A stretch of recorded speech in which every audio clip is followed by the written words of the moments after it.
Let's talk about digital identity, the podcast connecting identity and business. I am your host, Oscar Santolaya.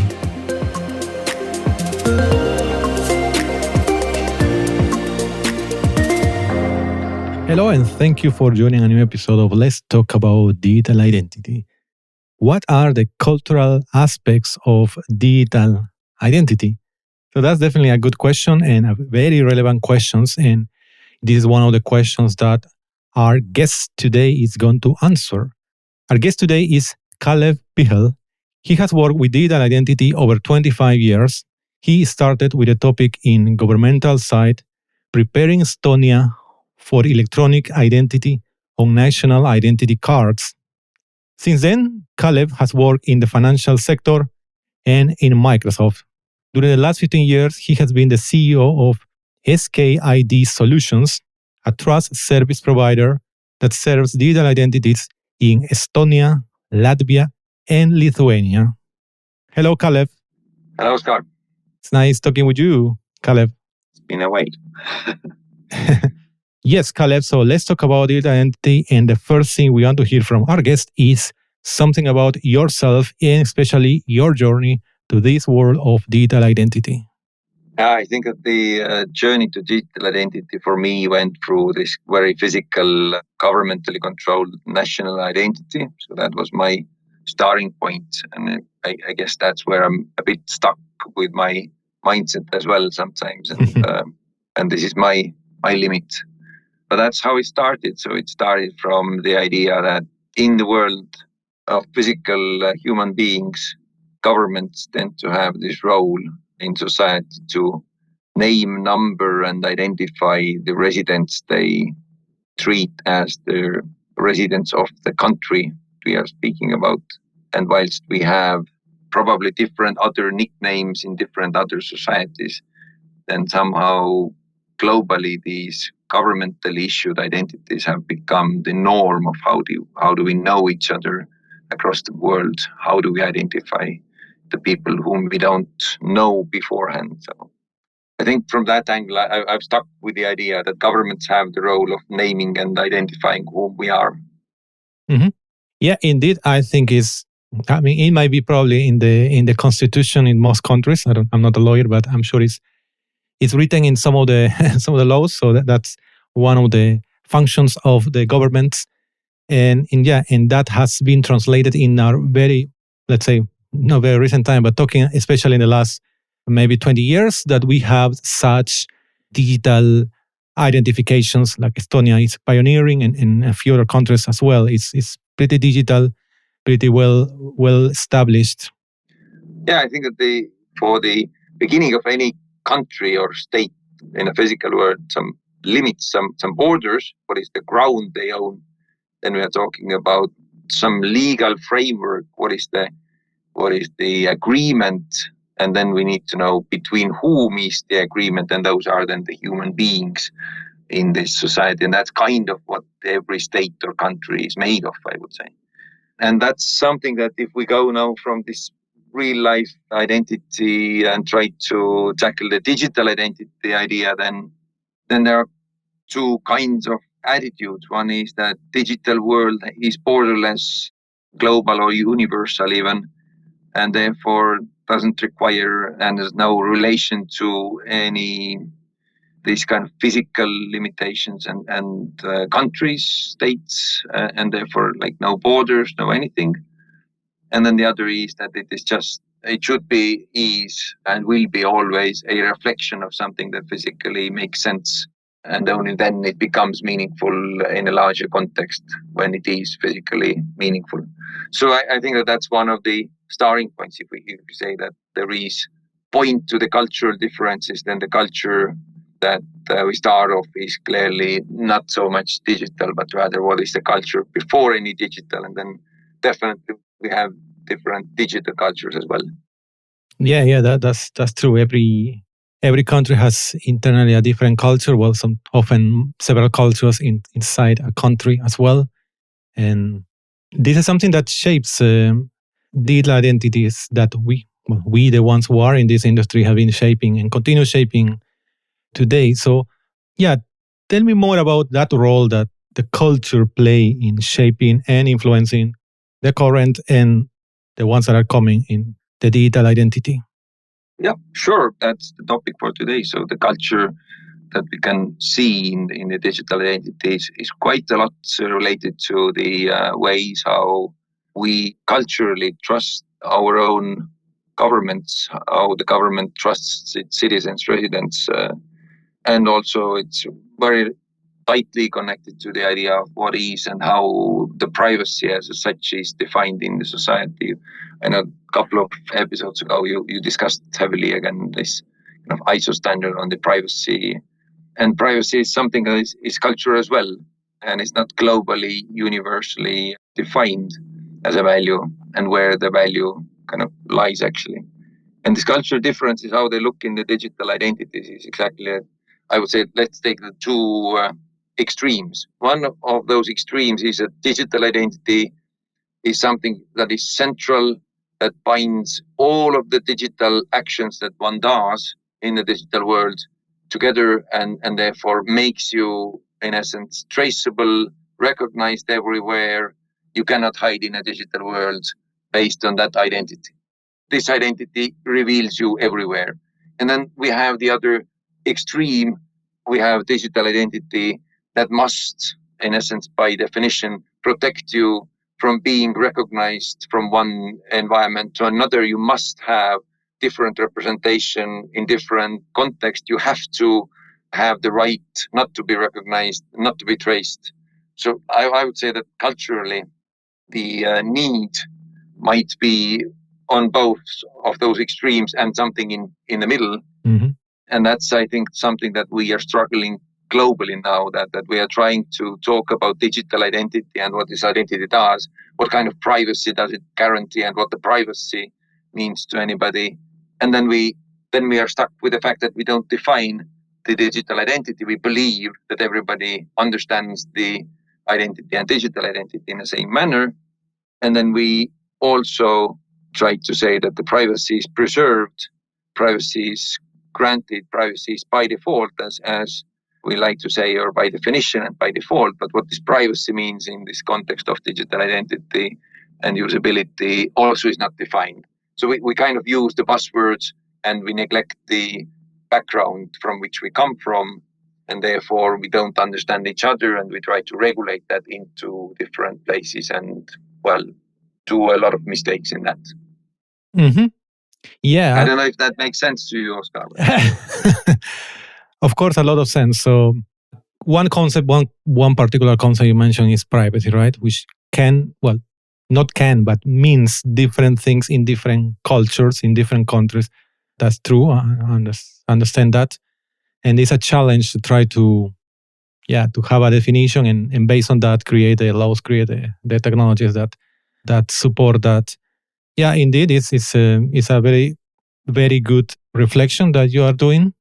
I think that with the privacy, again, similarly, there are those extremes. And as I said, one of those extremes is on this identity and definition regarding that privacy is that, okay, the privacy means that there is no data about me anywhere that I specifically didn't reveal myself knowingly, giving the consent to that specific data to be revealed about me, which makes me in the center of all the transactions about me.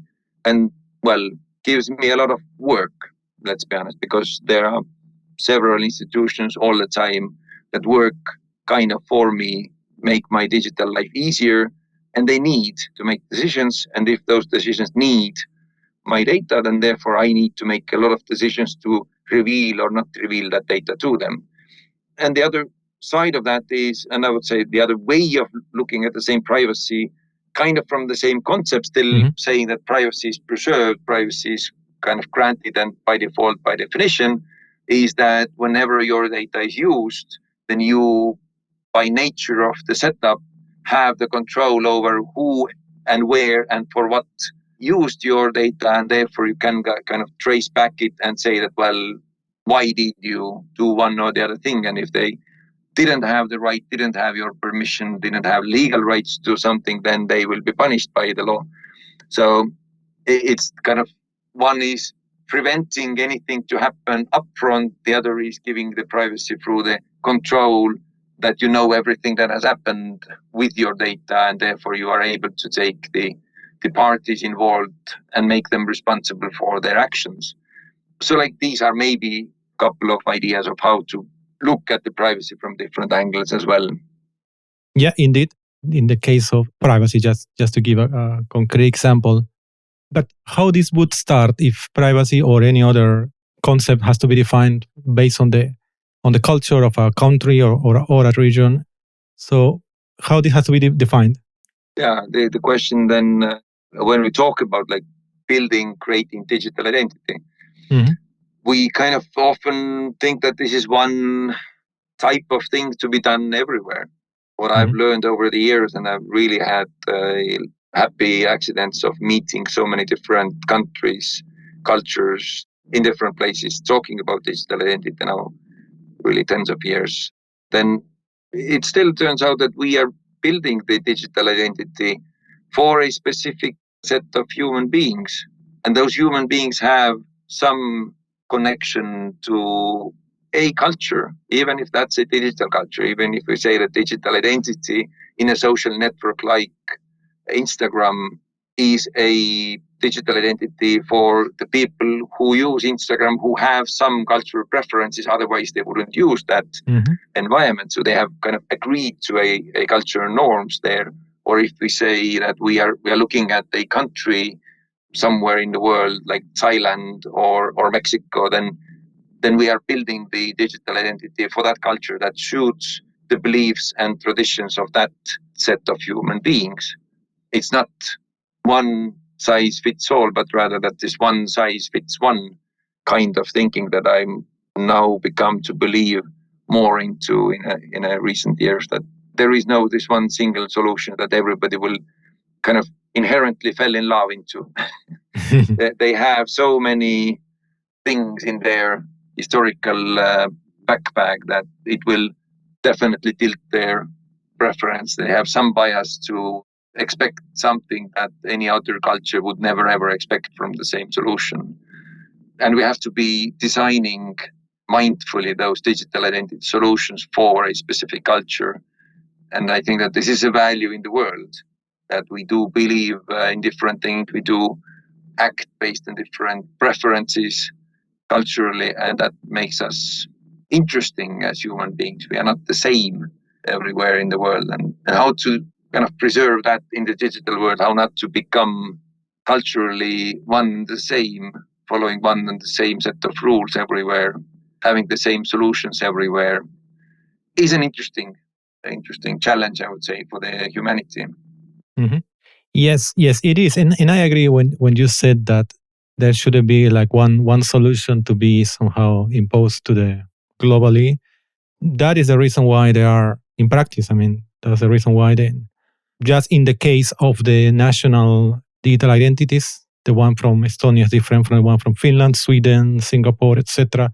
They are based on similar underlying technologies, OpenID Connect, publicly infrastructure, etc. But in the end, they were designed differently because they are solving problem for these different cultures. That's correct.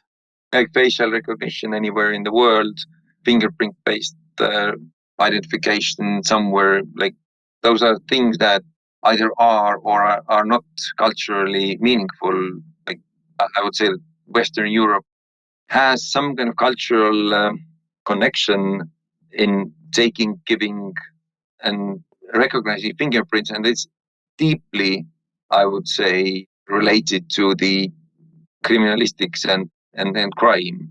And therefore, this kind of feeling when somebody asks your fingerprint somewhere, well, wasn't very, very pleasant, I would say. Touch ID and other similar kind of things have now a bit eased this feeling. But if we are talking on the national level, fingerprint collection, fingerprint-based recognitions, then this feeling is still there, whilst it isn't there with a face.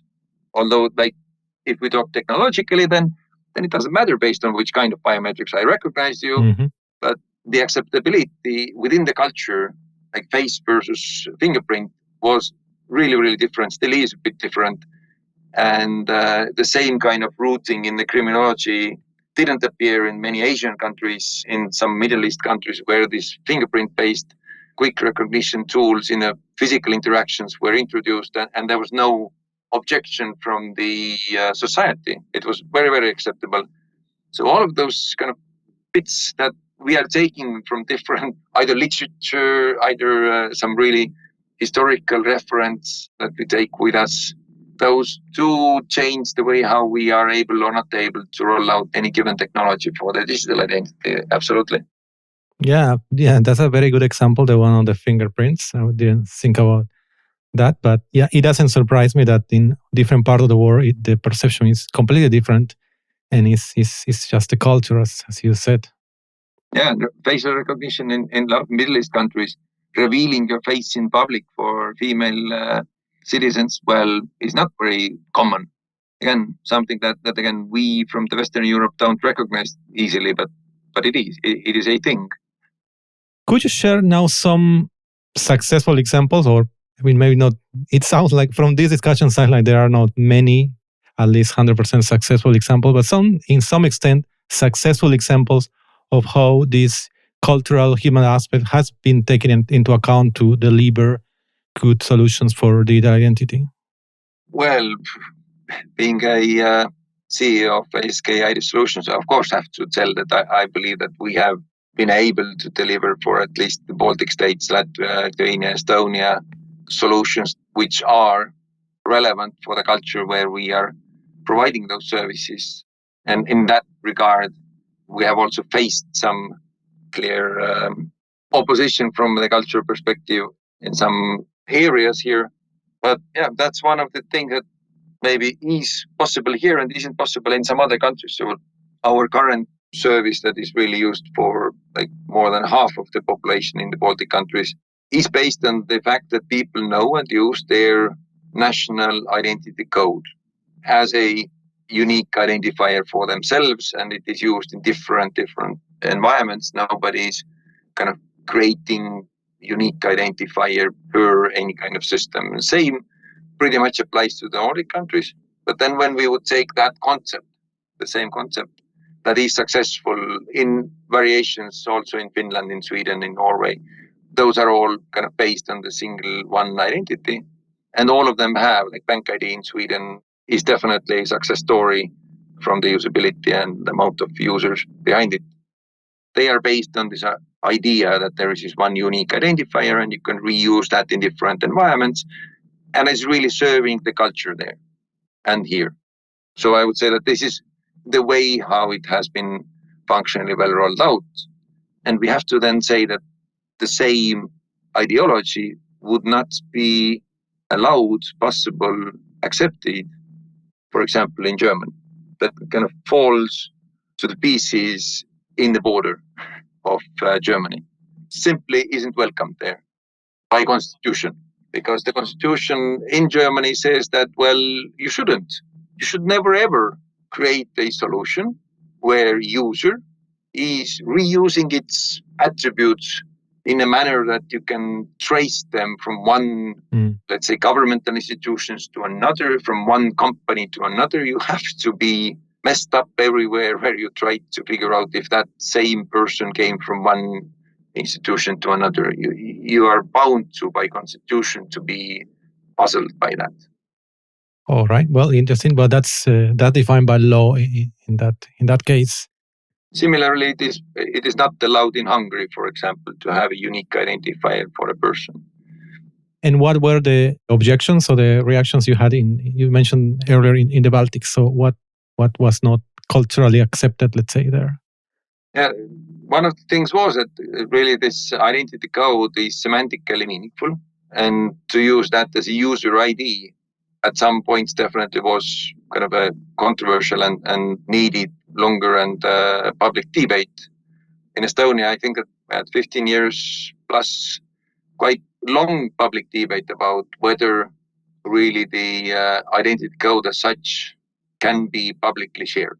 And then it turned out that the reason actually, well, there's definitely this semantic part that it really reveals your birth date, which means that, well, somebody can understand how old you actually are. Yes.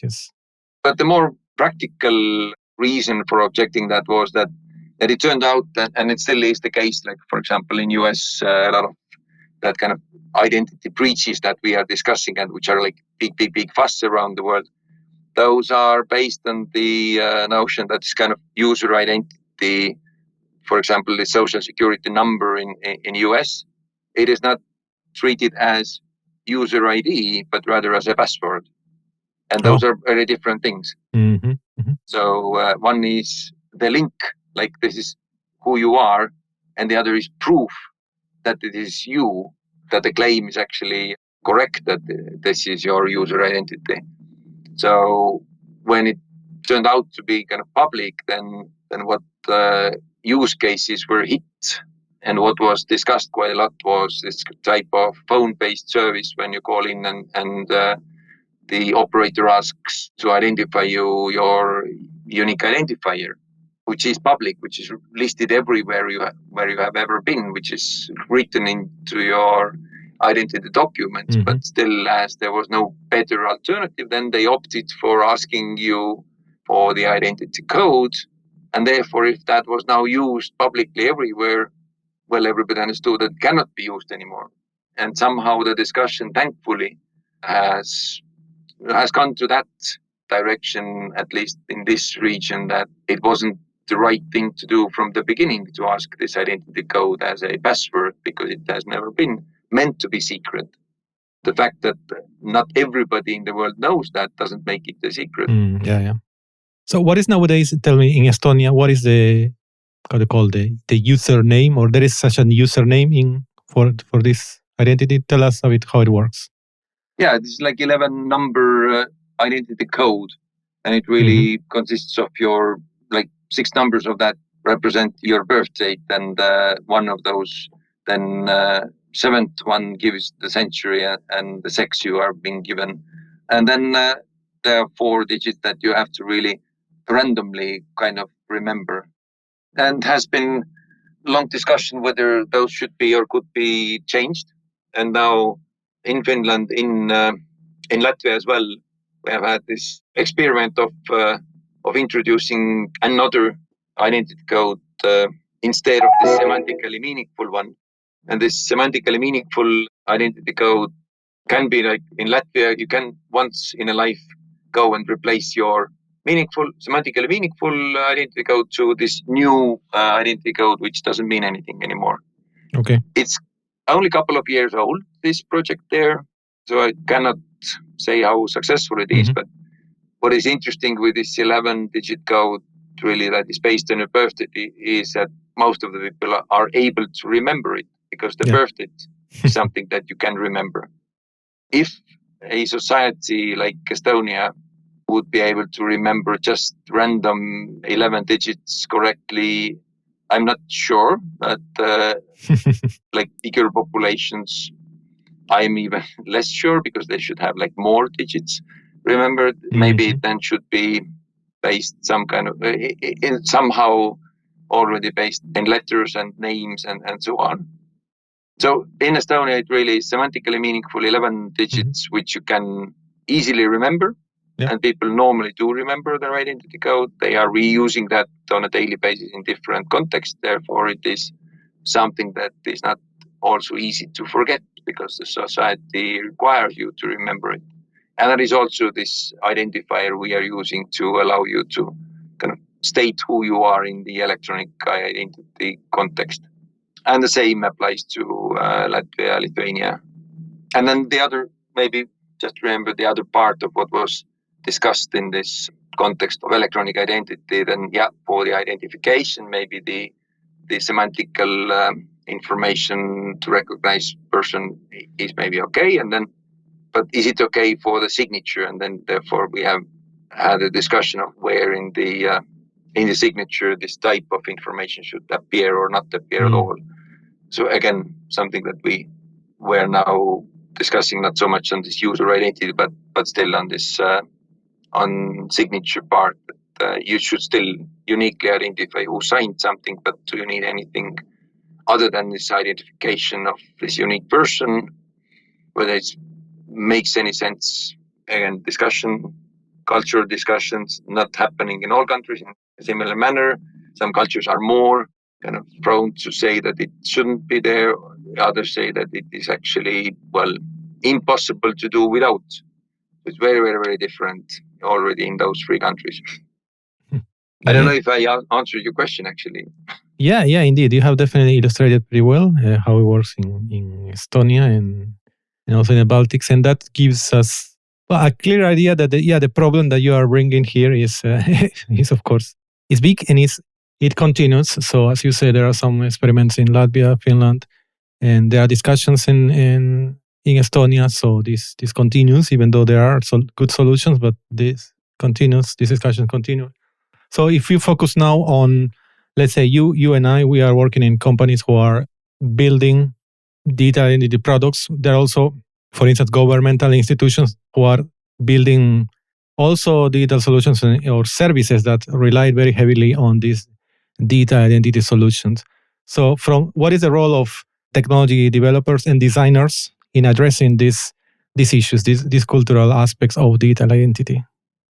I think the biggest responsibility we carry is to be mindful about this phenomena of the cultural differences and not to sell this kind of digital utopia that whenever you go to technical solutions, then your culture doesn't matter, your infrastructure readiness doesn't matter.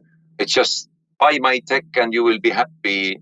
Promises should be avoided everywhere where it's possible, even if there is a customer who is willing to buy that promise. That's really, I would say, the threat in the world that I see. And maybe the other thing that is culturally important and must be addressed, I would say, in those kind of sales processes and discussions about future tech is focus on really the cultural position of government, of public sector, how capitalism and making money is perceived in society. All of those things have different perceptions, and therefore your solution must suit the ideology that this culture is accepting. Either the government is the trusted and well-meaning party in the society where everybody is welcoming stuff that comes from the government because it's always for the benefit of the bigger good, or the government is perceived as somebody who is sneaky, who is always spying on you, whom you should suspect of making you guilty over the things that you maybe did or maybe didn't. So basically, being paranoid about the government. Similarly, you have to be mindful about if the private sector is something to be perceived as innovative, as providing service for the value they are actually getting from the market, if they are actually, stealing behind the people who are paying to them, who are overcharging everybody, who are greedy, or if they are really making the economy work and able to kind of collect the taxes in the country at all.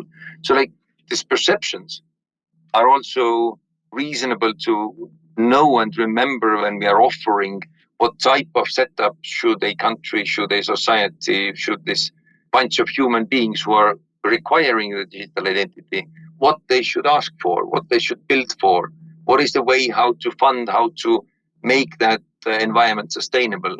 Me being a capitalist believer, I'm always kind of telling that when we are building digital identities, we have to see if there is a way how somebody can earn something from the fact that digital identity is successful, that it is used, that it is spreading, that is actually making sense to people. And if such, for example, motivation is in the society, then there is a possibility that somebody will go after this benefit and therefore make the digital identity successful. If the monetary value is taken away from the system, there is everything is free of charge, paid by this anonymous taxpayer or government, then there might be that we have an environment where if the government is trusted, if the government's promotional speeches about take it, use it, it's for better good, talks could be trusted and could be a good vehicle for rolling out and digital identity. But it, again, very much depends on did we provide the same model that this culture accepts, or we took a model from some other culture and tried to sell it to a totally foreign environment for that proposal. So I think that what we have to, as a technology providers, do, we have to really build for those cultures that we are selling into and building into. Yes. We need definitely to understand very well the cultures and where we are selling or helping with these technologies. As you said, in some countries, the government is highly trusted, in others don't. Then can be the banks are highly trusted in some countries, and in other countries not at all. And then same can happen with telcos, as you said, also the private sector, some technology vendors from the private sector. So yeah, that's very important. And the first thing you say is about be mindful what you promise. That's definitely a good reminder. Yeah, I think that this kind of naivety about technology being all good for every different situation still lives on. Similarly, of course, exists this naivety that technology, wherever it is used, is evil. So I think that both exist, but you should never fall into one or the other. It is never so simple. Yeah, definitely. All right. I will ask you a final question. So for all business leaders listening to us now, what is the one actionable idea that they should write on their agendas today? Yeah, I think that the message, I hope, has been quite clear that when building and when asking for a technical solution, and especially as we are talking now, digital identity, if asking for digital identity, ask what is the fundamental belief of the environment where you are building it to. Don't try to change culture through technology. It goes the other way around. Culture defines the technology. Yeah, you said it very clear. Don't try to change culture with technology. Yeah, absolutely. Yeah, that's a very simply and well said. So when we're hearing your explanations, came to my mind that for business, when business people are traveling to other countries, there are some books that for every or for most countries say this is the business etiquette of every country. So you should read that before traveling to that country. So there should be a similar book, but for the digital identity, right? We should have for every country what is the culture in every country in terms of digital identity and identity. So we know before doing business. So that's something that came to my mind when I was hearing you. Would be nice if those books exist. Yeah, maybe. I think you could be one of the co-authors at least. You know a lot about this. Oh, thank you very much, Kalle, for this very insightful conversation. So please let us know if people would like to follow this conversation with you. What are the best ways for that? Yeah, you can definitely find me through LinkedIn or write me. Our contacts in the skidsolutions.eu site are quite publicly available as well. So I'm a very public person in a sense, and nothing is hidden. Okay, excellent. Again, thank you very much, Kalle, for joining us, and all the best. Yeah, all the best to the listeners as well. Thanks for listening to this episode of Let's Talk About Digital Identity, produced by UBSecure. Stay up to date with episodes at ubsecure.com/podcast or join us on Twitter at ubsecure and use the hashtag LTADI. Until next time,